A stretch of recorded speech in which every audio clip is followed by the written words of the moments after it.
Oh, look at this. Prime time for the win.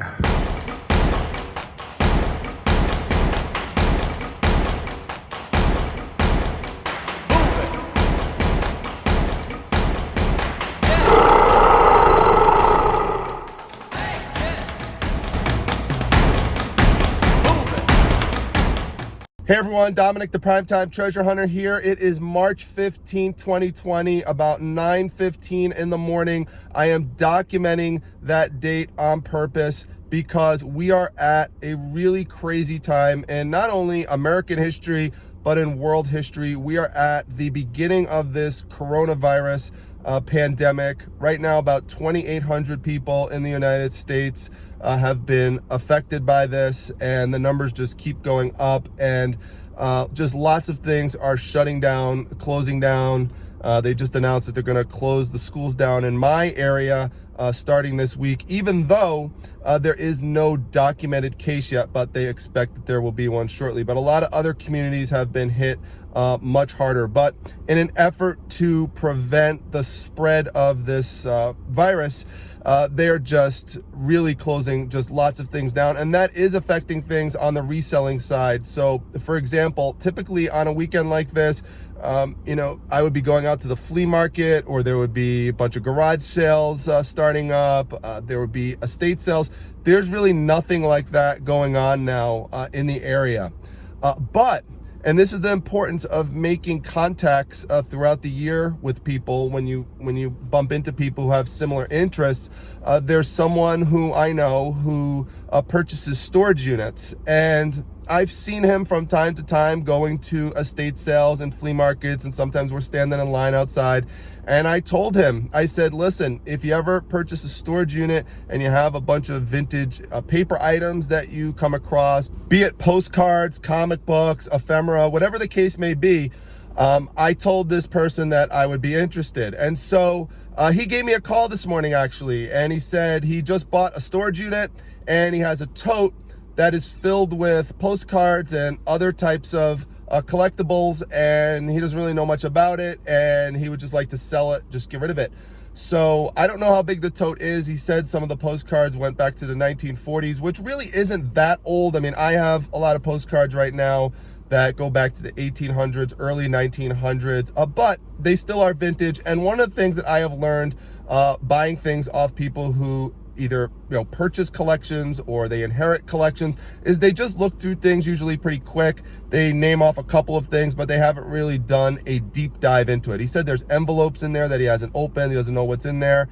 So I don't know what we're going to find, but we are going to meet up at the local McDonald's. He was willing to drive right by me. He's headed to his storage unit, which isn't too far away from Primetime Treasure headquarters. So we're just going to meet up there in about 10 minutes. And I'm not sure, I don't think I could really film it, but if I make the purchase, I will show you what I wound up getting. So let's head on over there and see what we can find.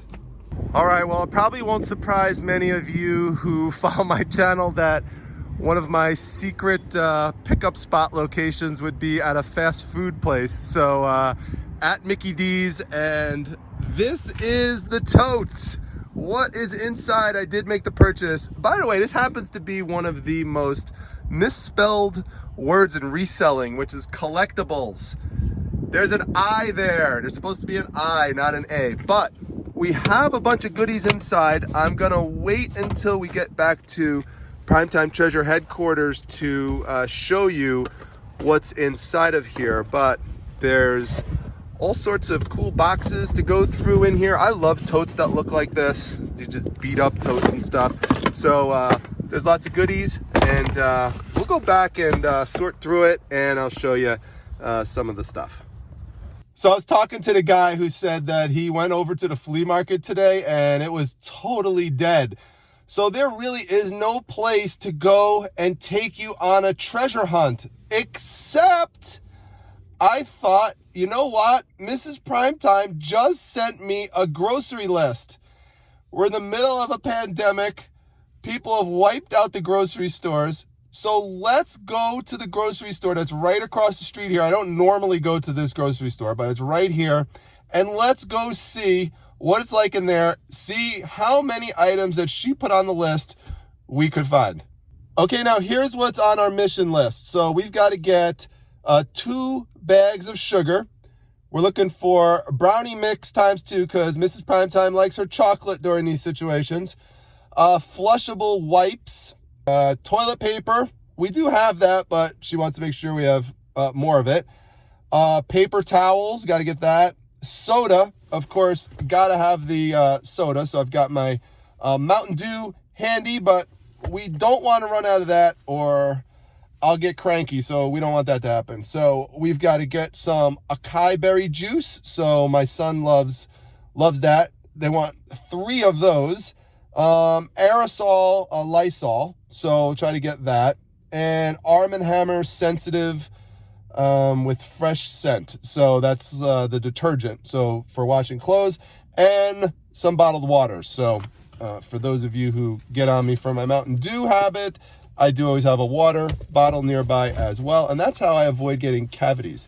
So anyway, we're going to head over to a grocery store now and see if we get some of this stuff. This should be a pretty good treasure hunt. Let's see. So here we are. This is right across the street from the McDonald's. There's the Tops Friendly Market. Again, I don't normally go here. We have a Wegmans nearby Primetime Treasure headquarters that I typically go to, but you know, being right here, it's just easier to head over there. So looks pretty crowded.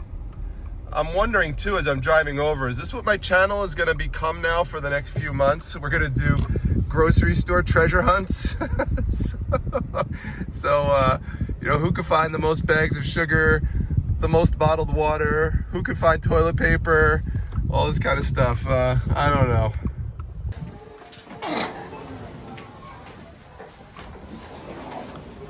Oh, come on. Are you kidding me? I don't like the 0 sugar one. I don't drink the diet. At least there's a couple 2 liters. So I'm gonna buy this entire thing. No, I'm just kidding. I'm gonna get 2 of these. So we have some Mountain Dew in PTHQ. Oh, got some little guys over here. So I think I'll grab this one. Definitely gotta make sure you prioritize. That's why I got the Mountain Dew first. All right, so we still have a good supply of brownie mix. I'm gonna go with the Supreme Triple Chunk. That sounds pretty good. So get 2 boxes of that. And as you can see here, we are totally wiped out in terms of bags of sugar. So gonna have to improvise. We're gonna get the pure cane granulated sugar right here. We'll just grab 2 of these. So throw this right in the cart. So far, so good. All right, not doing bad with the water, which is good to see. This is the kind I normally have. This is the Polar seltzer, the lime. So I'm gonna grab 7 of these. So I have a week supply of these. I usually have 1 of these a day. So that's not bad. So far, so good. Toilet paper aisle, paper towels, probably gonna be where I strike out, but we're not there yet. You can see here, by the way, pasta has mostly been wiped out. So while there are some things that are still available, not this. All right, so they don't have the acai berry one, but just talked to Mrs. Primetime, and we're gonna grab 2 of these. There's only 2 left of the blueberry pomegranate. So got that one and this one, and we're also gonna grab some juicy juice. So we're gonna grab a few of these as well. Yummy. And get some of this. And this. As you can see, not too much left in the meat aisle either, so a lot of areas getting wiped out.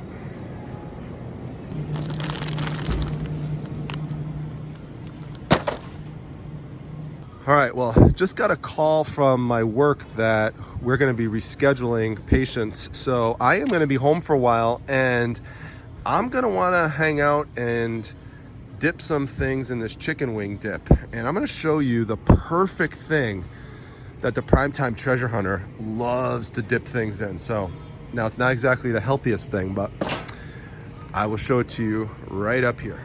So I'm a huge pretzel fan. I love them, and I hate when they don't put enough salt on them. So this is the perfect solution. These splits with extra salt, they are so good. They don't even sell them in my Wegmans anymore. They used to.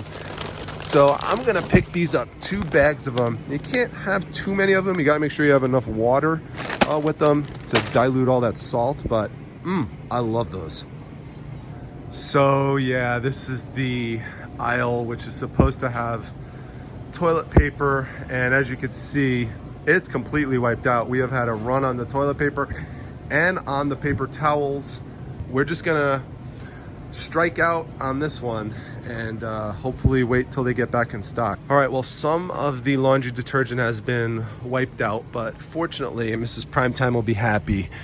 I got her this sensitive skin plus fresh scent. So there's one left of these bigger ones, and then I'll grab her 2 of these smaller ones. So gotta keep Mrs. Primetime happy. That is very, very important. So we will add these to our grocery scavenger treasure hunt. Oh, look at this, Primetime for the win. Got some paper towels left. Those look like singles down there, so this will be a better value. So we're gonna go with these Brawnies. Gonna pick up, I'd say 3 of these should be good. So far, the toilet paper is the only thing that is defeating me. It doesn't look like that there's gonna be any Lysol either. That's really hard to find right now. This is supposed to be all Clorox stuff. And as you can see here, disinfectant wipes, gone. All right, as you can see here, milk is pretty low, but I am going to grab one of these 1%. So at least there's some left, but it is running low.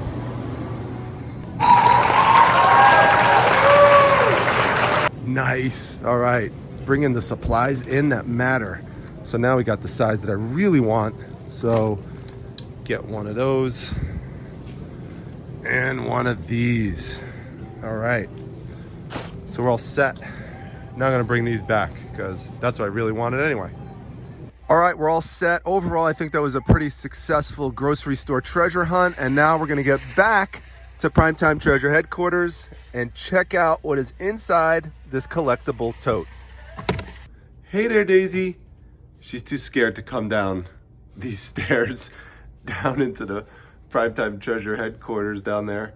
But you can see up there, I am working on looking through the tote and just taking some stuff out to organize it for you, because I'm going to show it to you in a few moments. But Daisy's never gone down these stairs. She gets right up to it, but she won't. She just, oh, there you go. See, she whimpers a little. She's just too nervous. She doesn't want to go down. But yeah, so I'm still processing that up there, just going through it a little bit, and I'll show it to you in a few moments. Hey, Daisy, say hi to all your fans. Say hi.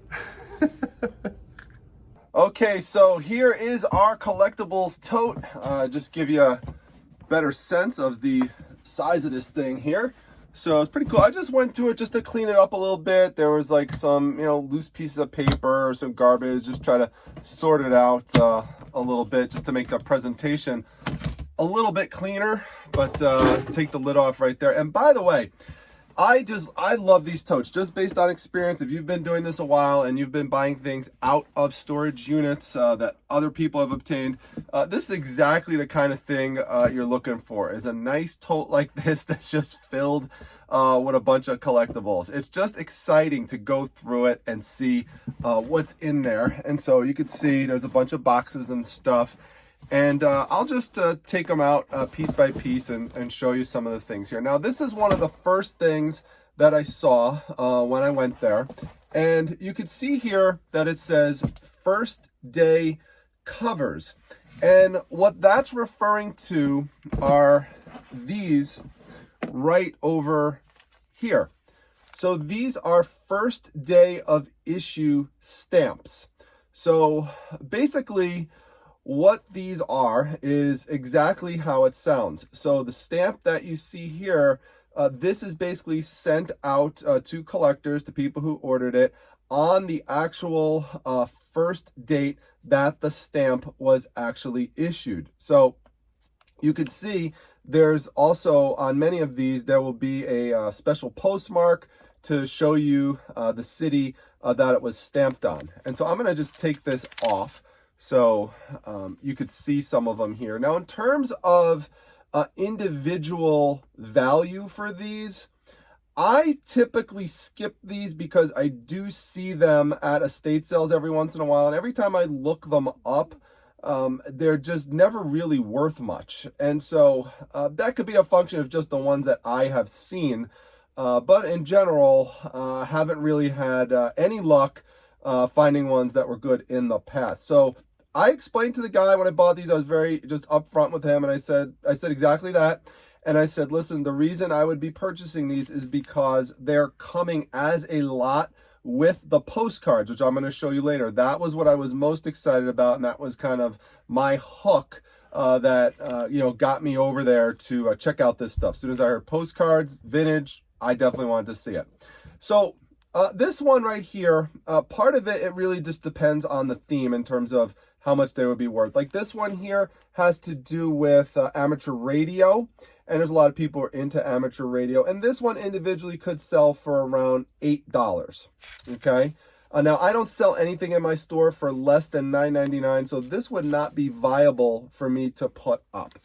Then this one over here, which is to celebrate homemakers, this one here would only have a value of about $3.75. So again, not something that I could do anything with individually.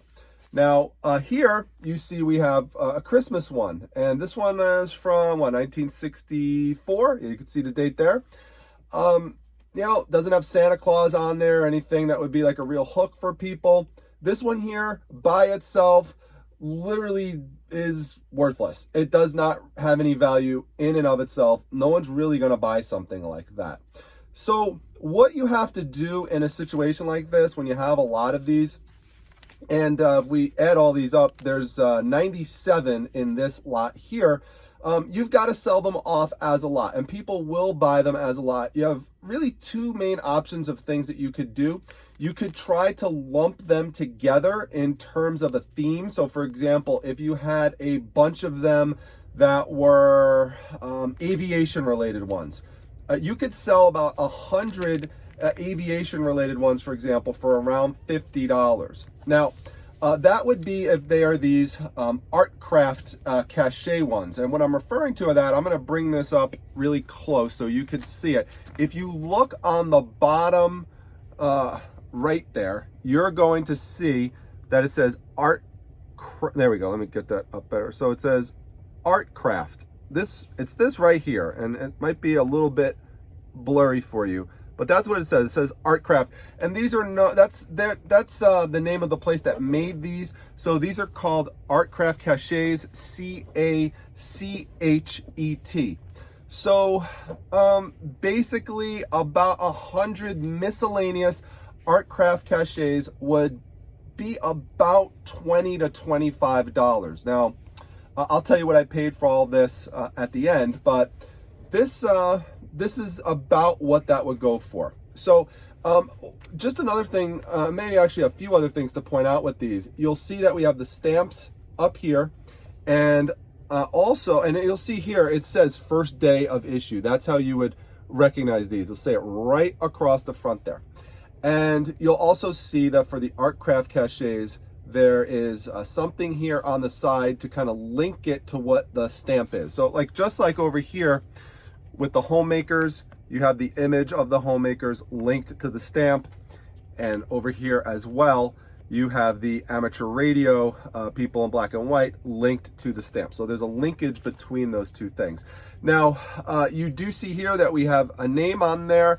That does not make it worthless or anything like that. People will still buy them with someone's name on them, although they also do come non-personalized. So keep that in mind as well. I do think you get some better value out of them if they did not have somebody's name on it, but they still will sell with a name. Now, in terms of the insides, and I want you to be aware of this if you ever come across these, because what some people will think is that they'll look at it and they'll open it up like this and they'll say, oh my gosh, it's empty.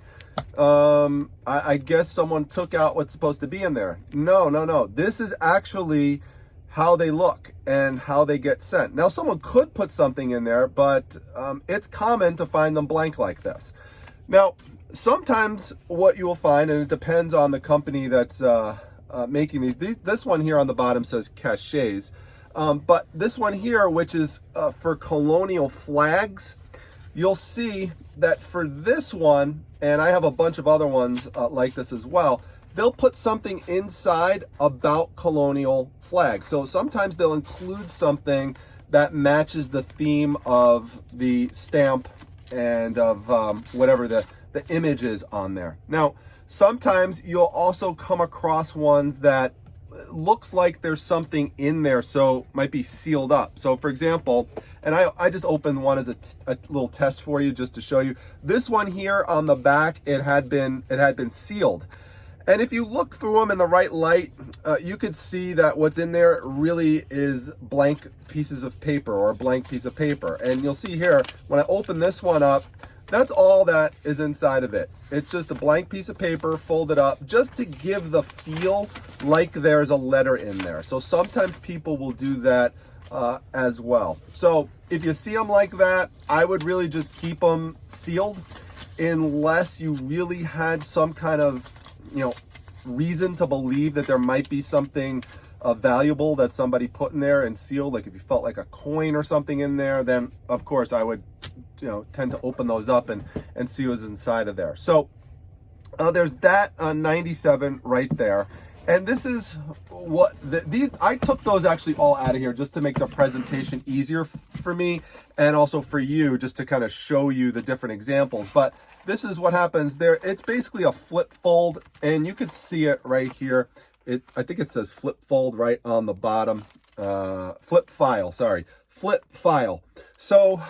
you just fit a bunch of them here, and you could fit a bunch of them here. Now, I like to extract as much value as possible from whatever it is that I get. So when I look at this one here, this booklet, this still is actually viable. I mean, that's where all those things were held.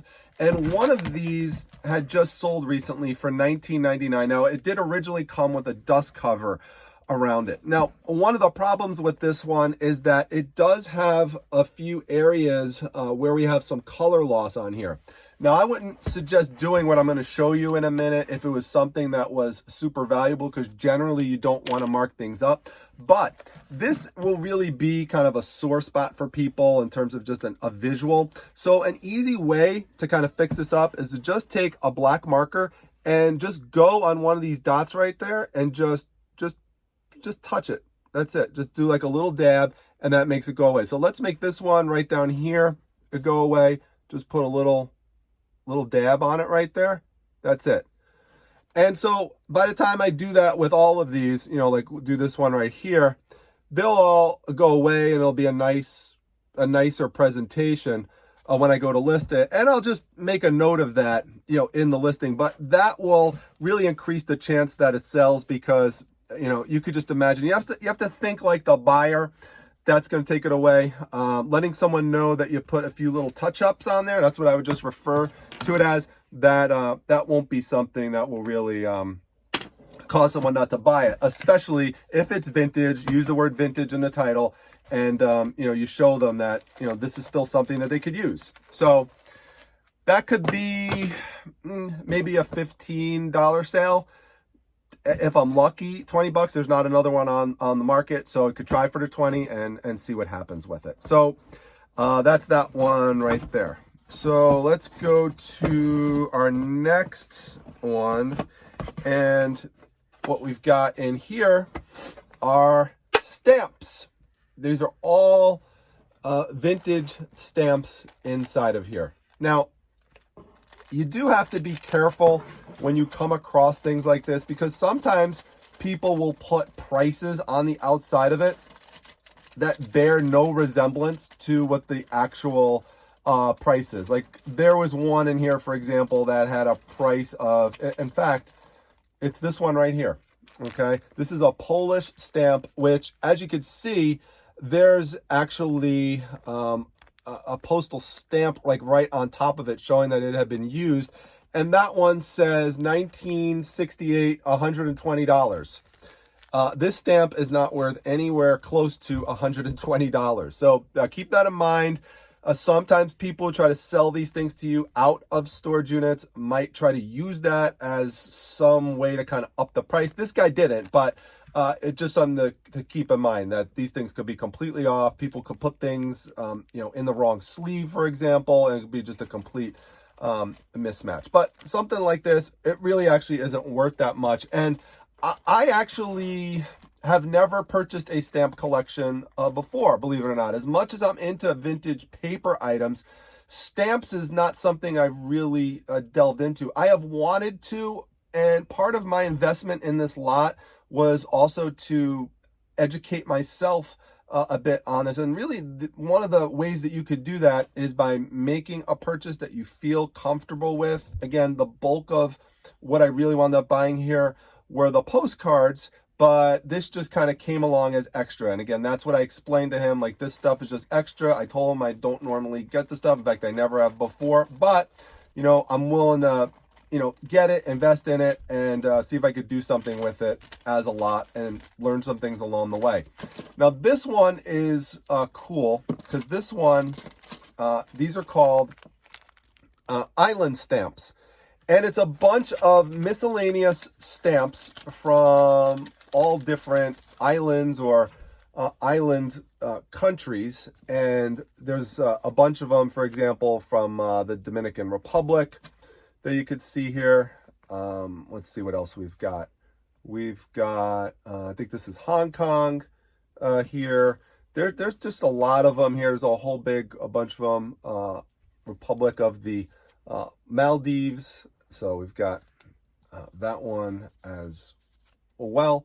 There's a lot of them. I mean, as you can see, there's a whole big thing. I mean, we've got St. Vincent here as well. It's just kind of random and stuff. So, I would hope that, after laying all these out, and advertising them as vintage stamps, that someone might come along and purchase them for $9.99. Like I said, that's the lowest I would sell them for. And so, I could try for a little bit higher, but that's a nice, little amount of stamps there. It still has the, official kind of description on the back. So that's kind of cool. I like that one. There's a bunch of ones in here that I don't think are really worth much. So this would be like a good example. This one would probably only be worth like a couple of bucks, so it wouldn't be something that I would try to sell individually. So most of these stamps I will wind up selling off as a lot. This here is another example of something inside here that was really fairly generic. It's just some generic 1988 stamp. And they still kept the cancel on it, which is these lines that you see coming across here. And we've got the postmark as well. So some of these stamps have this attached to it. Now, I'm not an expert in stamps. I've learned a lot about postcards over the last year. Of stamps, maybe I need to get someone on the show about stamps. That might be a good idea. But if you have some expertise in stamps, one of the things I'm kind of curious about, in terms of looking it up, I have found that people will buy the stamps if they are attached to a part of the envelope, which seems to get cut off. But I think that probably decreases the value as opposed to just having it, isolated off of the envelope. But, this is one right here that I looked up comps for, and I could not find this exact stamp. So it looks like a nice vintage stamp right there. You could see there, it says half cent. There were half-cent stamps issued by the United States. Some of these stamps came in little sets like this. I'm not going to show you all of the stamps. I'm just going to show you some of them. One thing that sells well in general, whether they're stamps or not, are things related to outer space. So there are a bunch of outer space related stamps that I could pull those out and put them in their own little lot. And then once I'm done, take all the miscellaneous ones and just jumble those together. There are some Davy Crockett stamps and Daniel Boone stamps that I found as well. So people like, here we go, Daniel Boone. So I would make like a little kind of wilderness explorer type of lot as well. There's some with some famous sports figures on here, like Bobby Jones for golf. And, you know, here's an example of a couple pet related ones. Now, the one that I found that was the, that was actually worth the most that I could see from here, and these were actually towards the end. And I don't mean any offense to anyone who's watching this, but I don't list anything in my eBay store that is not allowed by eBay. I don't want to break any rules. They do have, eBay does have an offensive materials category, so you need to check that out before you list anything that has to do with Nazi memorabilia. Now, this isn't Nazi specifically in terms of that it doesn't have like a swastika on it, but this is an Adolf Hitler stamp right here. Now, stamps are listed, Nazi-related stamps are listed as an exception to the offensive materials policy on eBay. So this is something I would list if you read about this in stamp collecting communities. They do talk about that this is something that they would like to be able to trade on the open market. So this individual stamp right here, it's the one that has the number 40 on the top. This one has consistently sold for right around $25. Now, I will tell you that I bought everything that is in this tote for $50, and I will explain my logic to that behind that a little bit later. But I should be able to make half my money back from the tote investment with just this one stamp. That's crazy. But, you know, that if you've been watching my channel for a while, that's the kind of stuff that I like to do. I did not see these at the time that I made the purchase. I was very comfortable with what I saw just in the postcards alone to be able to make this purchase. This stamp, I can't even find it when I check the comps. It's another vintage Hitler stamp. So this is something I would list as well. And then there's a few that have the 30 on it. Now this one has a mark on it from being used postage in the past. This one does not. I did see that if it does have that mark over it, it doesn't mean it won't sell. It'll sell for a few bucks less. So it does not make it that it's not sellable. So, you know, that's another one there. Abraham Lincoln will end off on a moral political leader as opposed to an evil one with the stamps. But, you know, there's a bunch more of them here. So, you know, I'm just going to pull out the ones that, you know, have some good value. And then the other ones, I'm just going to lot them together. I'll try to theme some together, like I mentioned. And then that's what I'll do with the stamps, and hopefully learn some stuff along the way while doing it, and use that information the next time that I, you know, that I come across stamps. And this is just to stop for a second before we go into some more detail.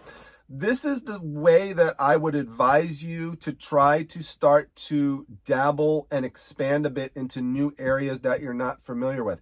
Get something that maybe you're not familiar with when you purchase a lot with something that you are more familiar with, and then develop some knowledge in that area. And then who knows, maybe one day you actually go out and you buy, you know, a whole lot of something in that area that you didn't know a ton about. If you remember from last year on my channel, one of my goals was to buy a bunch of postcards and start learning more about postcards. And I had a bunch of people on my channel, Kevin the postcard guy, Popeye's postcards. I've talked to Don about it, Don the auction professor, all great YouTube channels to check out if you want to learn about postcards, and really helped me out in terms of developing knowledge for it, and wound up getting a lot of postcard collections, and I've done well with them. So I'm very happy with how I've done with the postcards. So here you go. So now here you see me buying a big tote, which is mostly filled with postcards. Now, over here, speaking of postcards, if you have postcards, you need to have postcard sleeves. So this came out of this little box right here. And there's a total of 400 postcard sleeves in here. Now, I could sell them, but selling them, it's only going to be worth like around $12, $13. It's not really worth it, since I have a bunch of postcards that I would like to protect in these sleeves.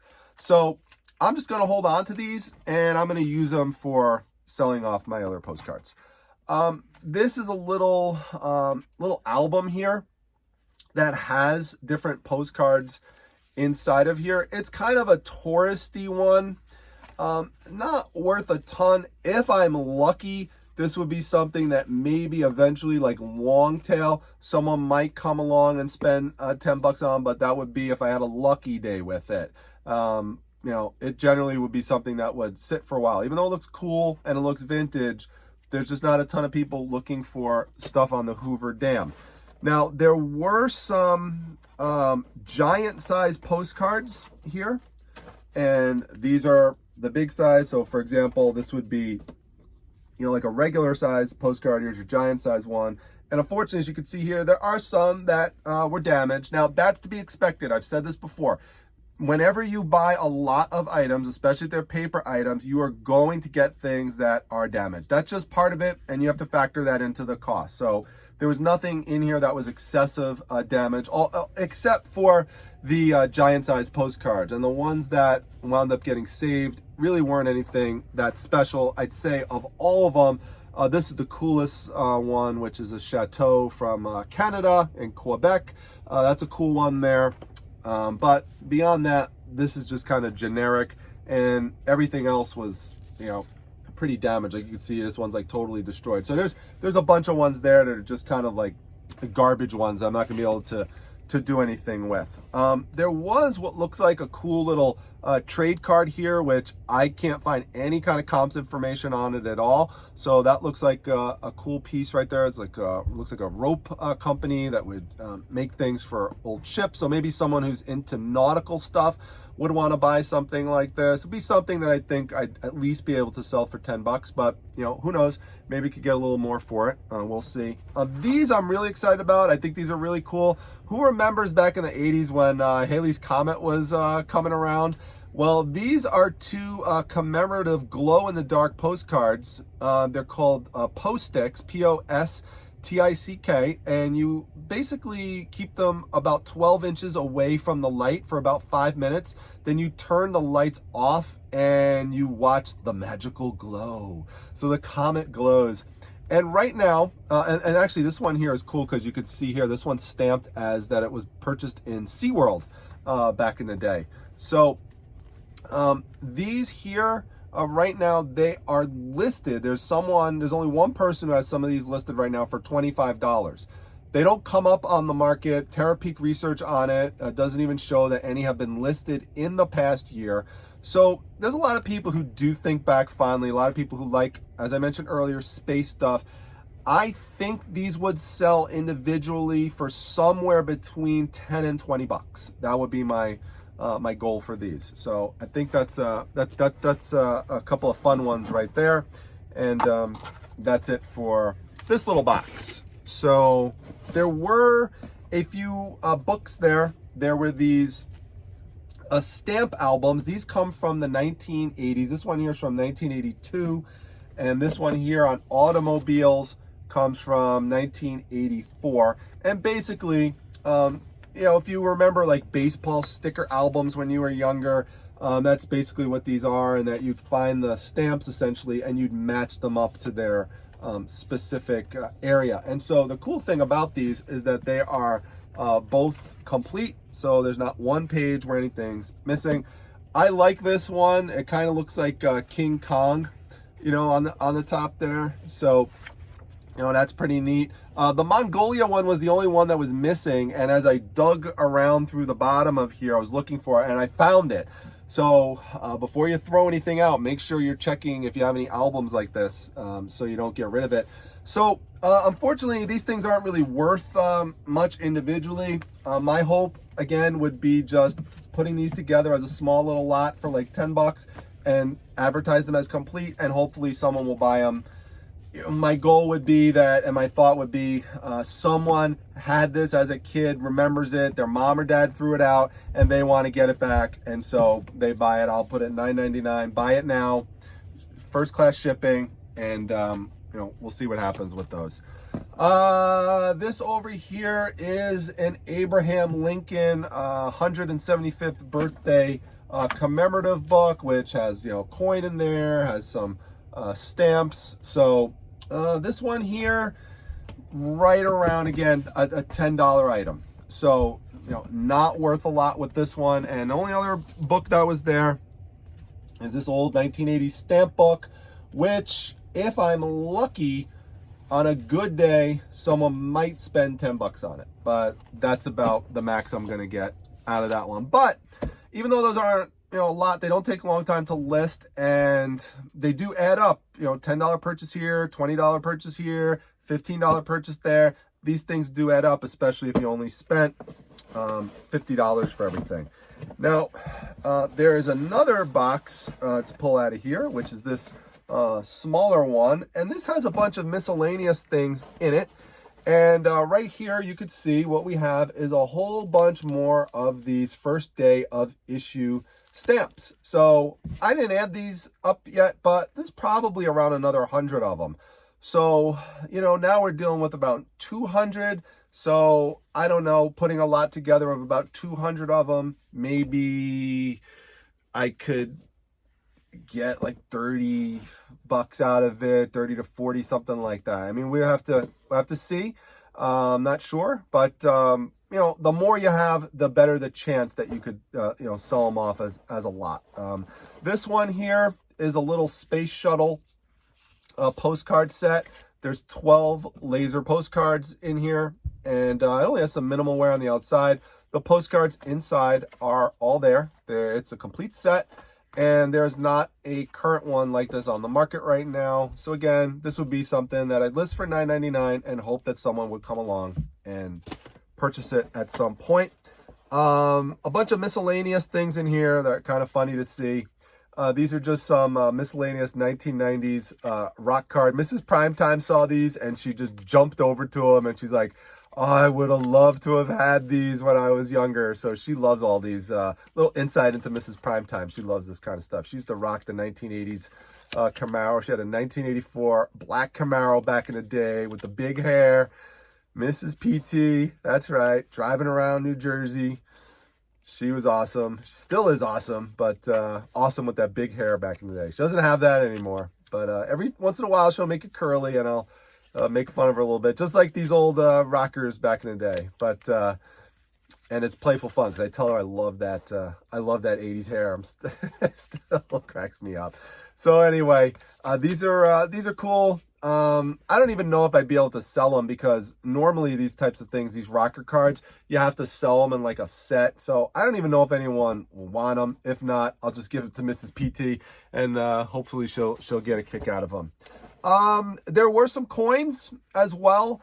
This was an attempt by this guy who owned these to make a bicentennial collection. And you can see here that we have a dollar coin, we have a $50, we have a quarter, a dime, a nickel, and a penny. But while he did do the bicentennials with these three, he did not make these 1976 coins. He put them as 1975 coins. So that's really going to hurt the value of these. Now, if these were truly from an uncirculated bicentennial set, and it would come in like a nice official folder and everything from like an official company and everything, these would going rate for these would be about 20 bucks because they would come as certified as having 40% silver in them. This is these are not uncirculated. You could tell on the back that these have been used. They do have some wear to it. If these were all either bicentennials or 1976s for these last three, you could probably get right around 10 bucks out of these. But right now, as is, it's probably just worth whatever the value is, of this. So I'll probably just take them out and just use them for the regular, sorry, a little shaky there. Use the regular coinage value for that. These here are Canadian coins.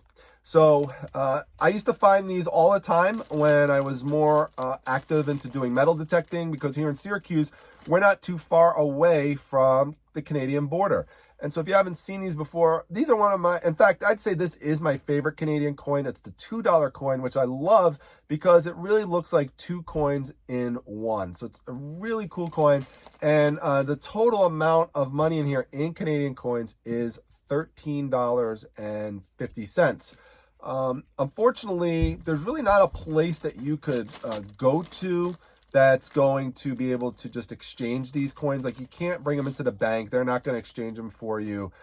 So what you could do is list them on eBay, and someone might purchase them for that. There's some people who like to go to airports, and if you go to international airport, there are these little like coin depots, and people just throw their international coins in there, and then they get collected and used for that. So there's different things that you could do with them. There's a few coins from here that are from Denmark.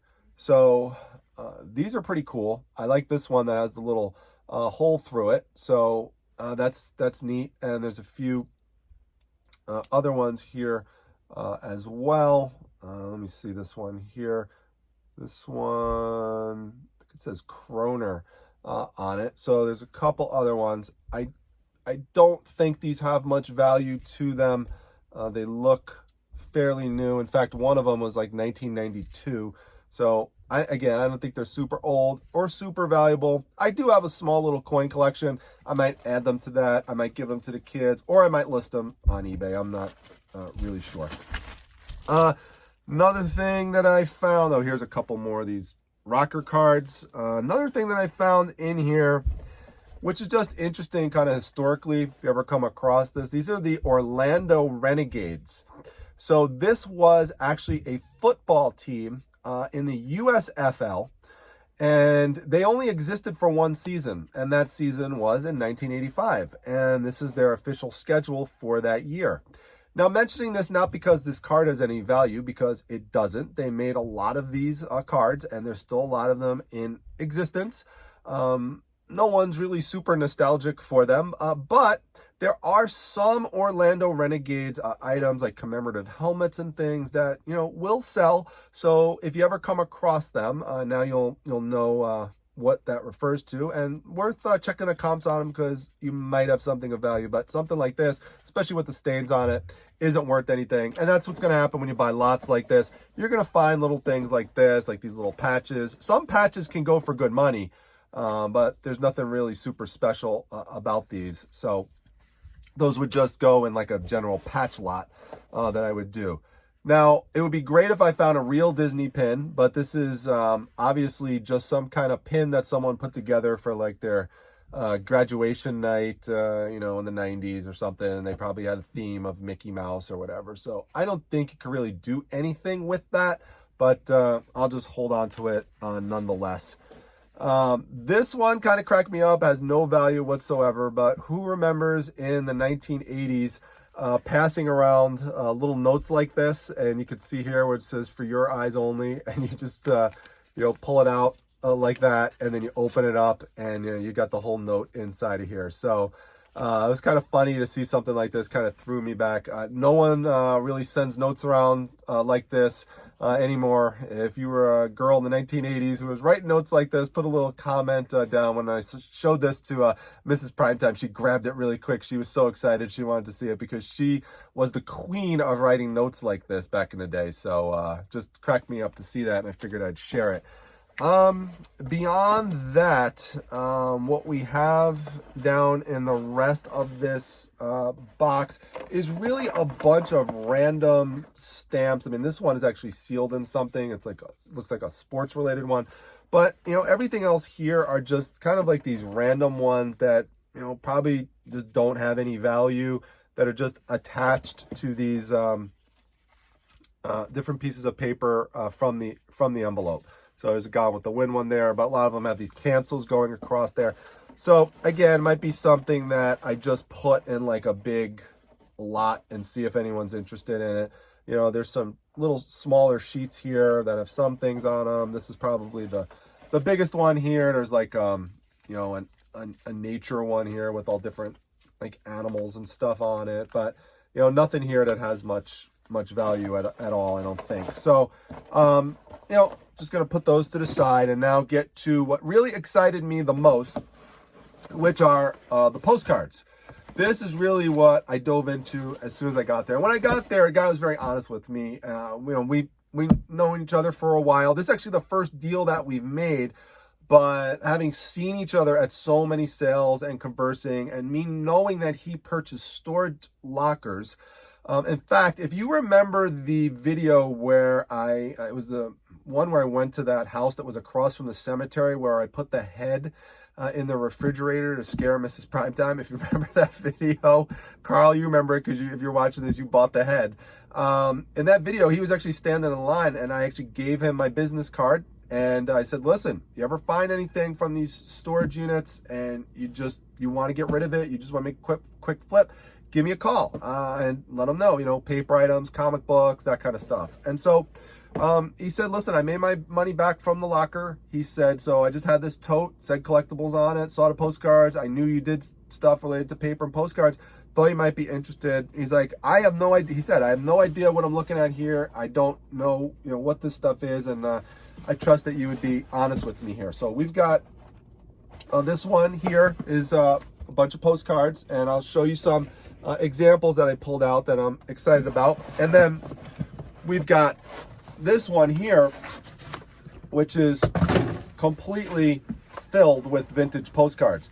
Now remember, I think I said that he said some of them are from like the 1950s, 40s, 60s, but there are some in here that go back to the early 1900s, so 1905, 1906, stuff like that. So let me pull out a few, and because he asked me, he said, what am I looking for? And how much information do you really want to give out to people? You've got to kind of make that decision. But part of my calculus in making a deal with this person, a couple things. I'm not there just to obtain the items.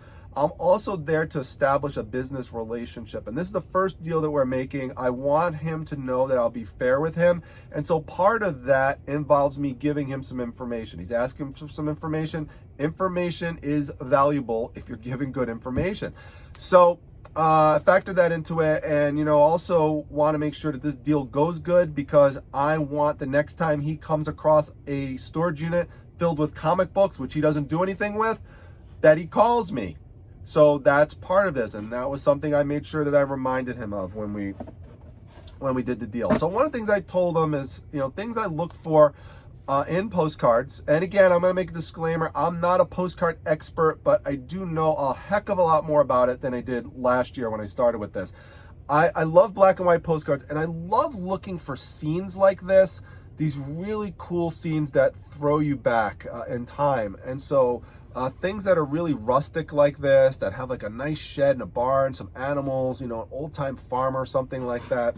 I love it. And the good thing about whoever wrote the bulk of these postcards is on the back of them, there are some really detailed descriptions of some of the specific scenes. Now, maybe not this one in particular, but there are a bunch of other ones that do have that. Like the scene won't even say what it is, but then on the back of the postcard, it really explains it. And that's a good example of how that could really help you with your research in terms of figuring out where exactly it is that you are looking at. So things that have stuff related to small towns and places that people might remember, like this one here, it's Kelly's Cabins in Derby Line, Vermont. Now, someone might remember that place and see this and, want to be, kind of taken back in time and have this in their possession to kind of throw them back. So they might, buy something like that.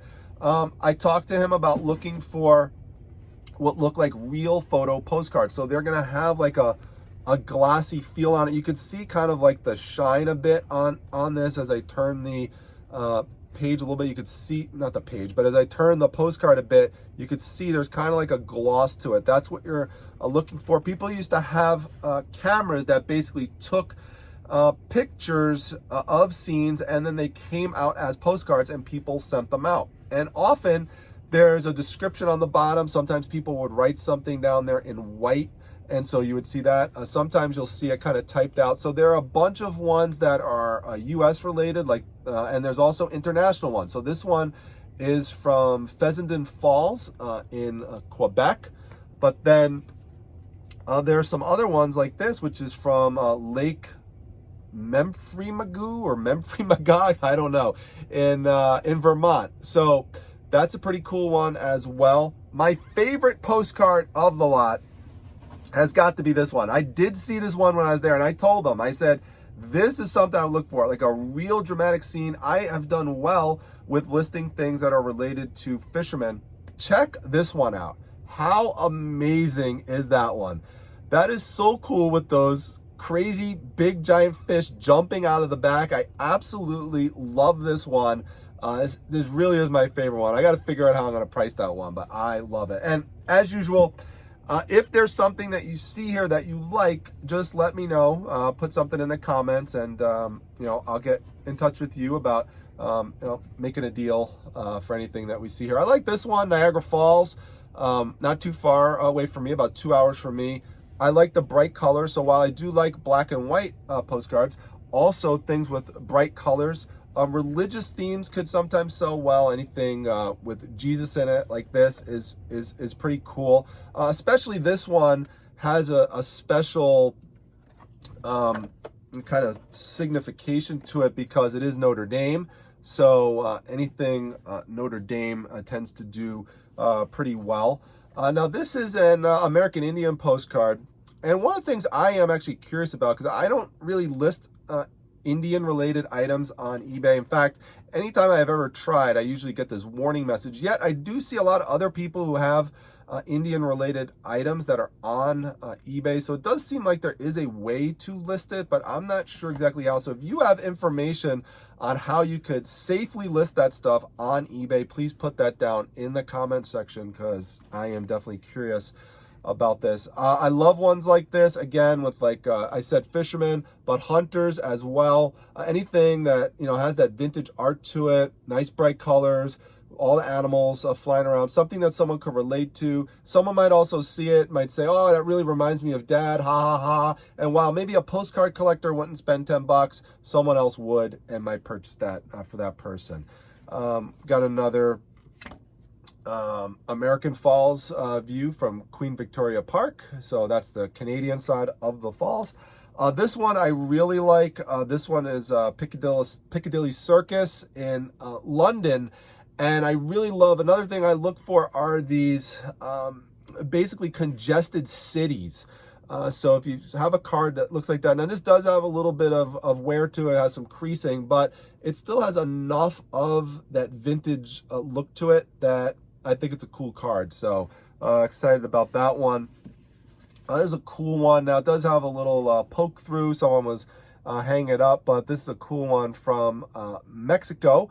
As you can see here, it actually says in the back there, this is what I was talking about. So it actually says, hey, we were visiting Mexico, and this is where they got the card. There are a lot of ones here that are from other countries, black and white ones. This is a really cool one that I love, Casa de Juana. This one is from Cuba. And you can see on the back, the person literally writes, Cuba is an interesting country. So I really love that. That's cool. There's some other ones here as well. So just show you a couple other examples of some of the cards. These I really love. These almost become artistic in and of itself when you find these Italy cards, which I really like, where people wrote on the front of them, and that kind of font, it's really kind of like artistic to me, the way that is done. And so I love those old scenes, and so that's something that I look for as well. This again has that kind of photo quality to it, that photo look for a postcard, so I like that. Again, anything religious, particularly stuff with Jesus on it, is something that I like to sell. These are some other ones that are cool. Again, another example, those older postcards with that cool font on the outside of it. Just a lot of fun, different postcards. I'm just showing you a small sample of these. I will show you a few more from the other big box that I got that I was really excited about. But this box tends to be, as you can see here, the bulk of these tend to be international. in terms of the postcards that are there. And a bunch of these really cool vintage black and white photo looking cards. Really do like these. None from China, unfortunately. If you find ones from China, Old Town China, you know, those really do well. Ones from Hong Kong and stuff, you could sell those for a lot of money. These are a lot of ones from Germany, for example. You saw some from Italy. Here's one of Pompeii. So there's a bunch of ones here. There's some colors, but there's also a lot of black and white ones. So I think you got the idea. This one kind of has like a little spiritual nature to it. And you can see here in the back, they literally describe where they were. I think this one, if I remember right, this one came from Switzerland. So really cool, really excited with those. And then for these here, I'm not going to show you all of them because there's just too many of them there, but they are broken down by state, as you could see there. So just to pull out a couple of cool examples that I had here. Let me see. This one here I really like. This is a place called Sea Rock Gate. It's also called the Coral Castle. It's in Miami. And this is the guy right here that created it. Now, he claims, his name is Edward Leedskaninen. He claimed that he used like mystical powers to actually make this. Now, there are some postcards of this place that have like some specific coral megalith, but none that I know of that actually show the guy standing in front of it like this. And this actually on the back actually says it's a rare card. I've actually never seen this one. I did look for comps. I didn't see any example of it. So this is one that might be a higher value one. Anything, I get real excited whenever I see Eastern Airlines stuff. I always done well selling stuff from Eastern Airlines. Very popular airline. The reason why I was in the Florida area was because Eastern Airlines was famous for flying people from Newark Airport and other areas of the Northeast over to Orlando, Florida. So very popular for that. And this card is great. It's in really great shape. Nice coloring on the front. Really highlights Eastern Airlines really well. So I'm real excited about listing that one. And this one here is a really cool Disney card. It's a vintage card. I really like the coloring on it. Hasn't been used, has a tiny little stain on the bottom, but people will be displaying the front of it. So on a good day, may be able to get 10 bucks out of that card. It's possible. The last card that I'm going to show you is from, I hope to show you. Here it is. Found it. So check this out. This is from Hartford, Connecticut. Really cool. This is from 1906. Check this out. Now you see here, there's a little lever on there. And as we move this lever down, this is going to open up and the postcard opens up into all these different little scenes. Now this might have a special name to it. I'm not exactly sure what it's called, so I'm gonna have to look into that, but super neat. And this one was actually mailed, still in great shape, still attached, still has a little message inside. So I love stuff like that. That's, you know, one of the things I love about vintage items like that is just some of the craftsmanship that went into it, and that's just a great item right there. So not exactly sure on value for it. Gonna have to do a little research on it, but overall, I think I did really well for 50 bucks. So it'll, you know, take time to really make like a great profit on it, but you know, it's something that I could get my money back pretty quick, and then just over time, just the money will just come in here and there on it. So, you know, I'm excited. The way I explained it to him is I said, you know, a box like this, I generally pay around 20 bucks for. I said, so the other one, that's smaller box. So this one, you know, wasn't all the way full. So I said, you know, this one, you probably like 10, 15 bucks maybe for. Then I said the other stuff is just kind of miscellaneous. And I said, you know, I don't really do much into stamps. I said, so, you know, talking like 15 bucks for that stuff, 15, 20 bucks. So total, I offered $50. And he just paused for a second. And, then I kind of broke it down in terms of why I did it that way. And he said, sure, I'm comfortable with that, 50 bucks. I felt that was a fair price. Just psychologically, that number of $50 is good for a lot of people. 40, I think, would have been a little too low for him. Offer him more than that, I wouldn't have felt comfortable with. So I think 50 was fair to make a nice, good initial transaction with the man. And so going forwards, I'm hopeful that we'll be able to make more deals. And if so, I will let you know and remind you of this transaction. One other thing to keep in mind before I sign off, what I pay for all this stuff. I paid $50 for something I'm real confident that I could extract some good value out of. That takes me back to last week's fail video. Remember that one? Where that lady wanted $70 for a handful of vintage paper that I pulled out.